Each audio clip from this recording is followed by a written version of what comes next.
pero wala pa ring nangyayari sa buhay mo. Marahil hindi mo ginagawa ang simpleng routine na ito. Connect to the source.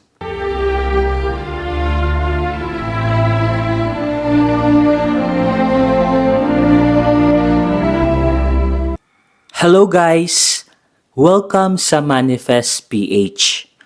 Sa bidyong ito, pag-uusapan po natin ang tungkol sa manifestation. Paano nga ba mag-manifest ng mabilis? So yan po guys yung pag-uusapan po natin. Nagtataka ba kayo kung bakit ang ibang tao is mabilis sa kanila dumaloy ang swerte? Meron namang ibang tao na masipag naman sila, madiskarte naman sila, lagi naman silang nagsisimba. Marangal naman ang ginagawa nilang trabaho sa buhay. Pero hanggang ngayon is nahihirapan pa rin silang mag-manifest ng kanilang mga gusto sa buhay. Pero bakit ang ibang tao is parang relax lang sila? Hindi naman sila nag-hard work, hindi naman sila dumidiskarte ng todo, pero effortlessly dumadaloy sa kanila yung blessings nang hindi sila napapagod. Ano kaya yung sekreto nila? So yan po yung pag-uusapan po natin sa videong ito. At kapag ginawa nyo po ito na meron po kayong disiplina, consistent po kayo, is talagang magugulat po kayo sa mga mirakulong darating po sa inyo na hindi nyo po alam kung saan nanggaling. So ituturo ko po sa inyo sa videong ito kung paano po mag-meditate. Yes guys, ito po ang isa sa mga sikreto ng ilang mga mayayaman sa mundo na master po nila ang meditation or tinatawag po natin na mindfulness. Pag sinabing mindfulness, papraktisin po natin yung tinatawag po nating no-thought state or tinatawag po na alpha state. Pag sinabing mindfulness, nagme-meditate po sila.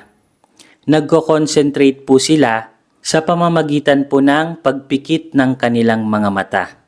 The moment na nakapikit po ang ating mga mata at nagvi-visualize po tayo ng mga gusto po nating mangyari sa ating buhay, mas madali nyo pong mamamanifest or makukuha ang gusto po ninyo. Pero hindi po ito basta-basta pagpikit lamang. Kasi dapat meron po itong halong disiplina and consistency. So dapat consistent po kayo sa pagme-meditate. So ang gagawin nyo lamang is maghahanap po kayo ng tahimik na lugar. Ito po kasi yung gusto ng mga mayayaman. Tahimik na lugar. So kapag nakahanap ka ng silent place, ang gagawin mo is gagawin mo ang meditation na ito. So uupo ka ng ganito. Ang tawag po dito is lotus position.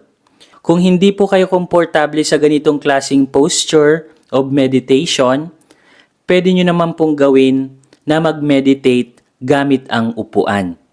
Pero ako po is, ito po talaga yung position ko every time na nagme-meditate ako. Isa po sa sikreto po nila kung bakit mabilis pong dumarating sa kanila yung blessings is connected po kasi sila sa source. Dahil si God ang source ng lahat. Kaya kung mapapansin nyo, maraming masisipag, madidiskarte, ginawa naman nila yung lahat, marangal naman yung kanilang ginagawa. Pero bakit mahirap pa rin sila? Hindi kasi talaga sila totally connected sa ating source. So paano makakonect sa source? Makakakonect ka lamang sa source sa pamamagitan po ng meditation or mindfulness. So ang kailangan nyo lamang pong gawin is bago kayo matulog, mag-meditate po kayo at least 15 minutes daily. Bago matulog at pagkagising po ng umaga. Yan po yung basic, at least 15 minutes. Pero pag na-master mo na po ang mindfulness or meditation, mas maganda 30 minutes to 1 hour. Kasi ito po yung ginagawa po namin.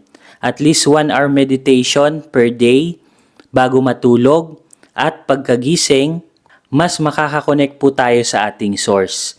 Yan po guys ang sekreto. Dahil kapag connected ka, lahat ng mga blessings, lahat ng mga pangarap po natin, ibibigay po yan sa atin ng ating Panginoon sa langit.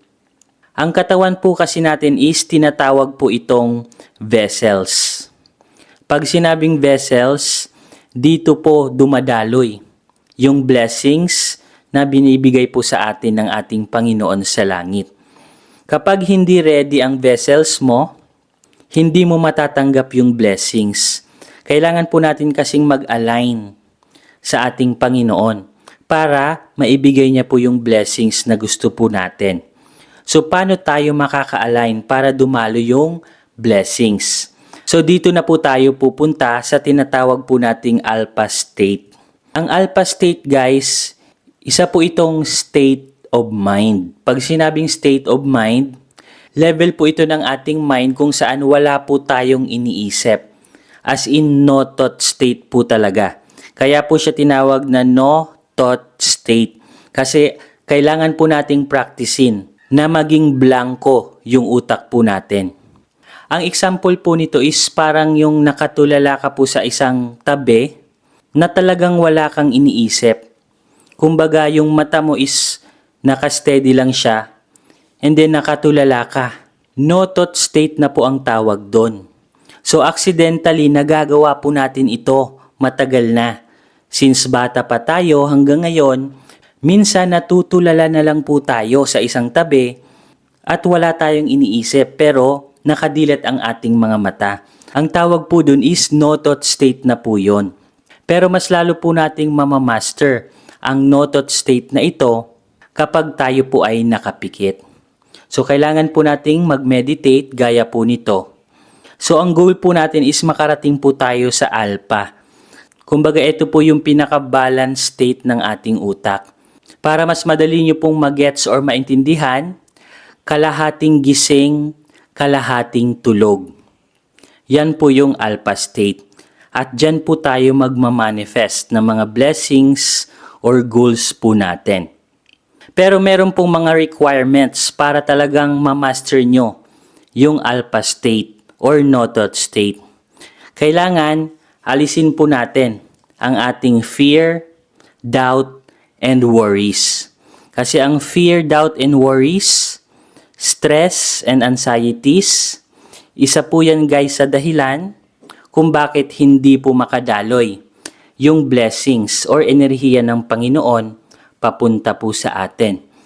So ang nangyayari po is nagkakaroon po ng blockages or blocks. Binablocks po yung energy ng Panginoon papunta po sa atin. Ibibigay na sana sa atin yung blessing pero hindi nakakarating ang blessings kasi nahaharangan po siya ng mga ito. So dapat nasa positive state po tayo. Dapat nasa state po tayo ng love. Nasa state po tayo ng gratitude and joy. So nasa positive state of mind po yan.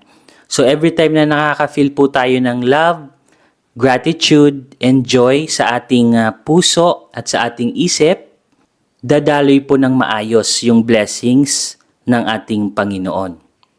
Pero the moment na nandito ka sa negative side, sa negative feelings, hindi po makakadalo yung blessings papunta po sa iyo. So all we need to do is to connect. Connect to the source.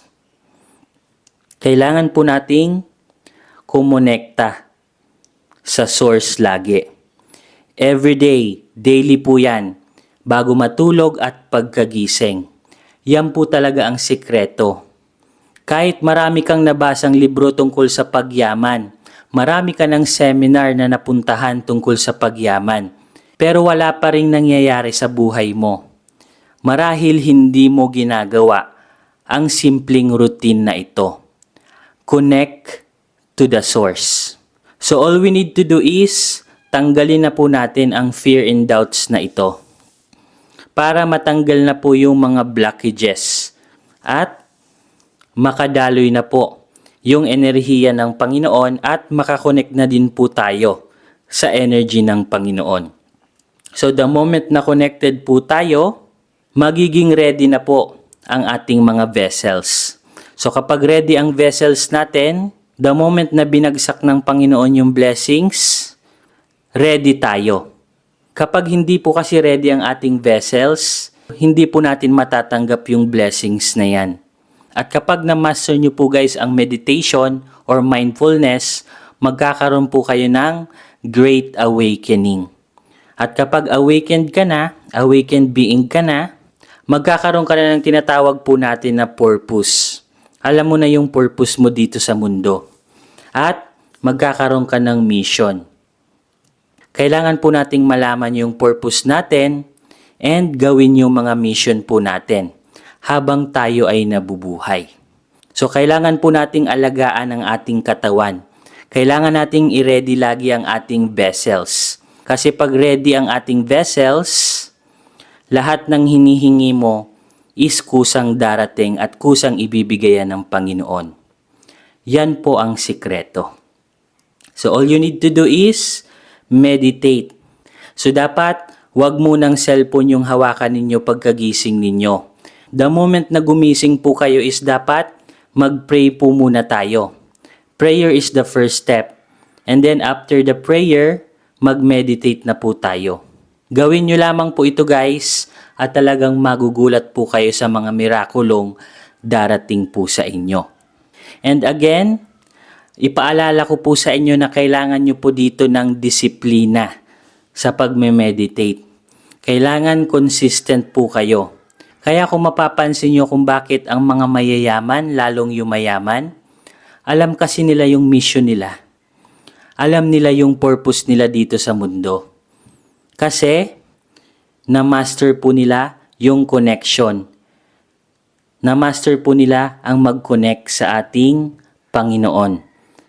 So sana marami po kayong natutunan sa videong ito. At magkita-kita po ulit tayo sa ating mga susunod na video. At marami pa po akong isi-share sa inyo ng mga sikreto kung paano maging successful in all areas of our life. So hanggang dito na lamang po ako at magkita-kita po ulit tayo sa ating mga susunod na video. Maraming salamat po.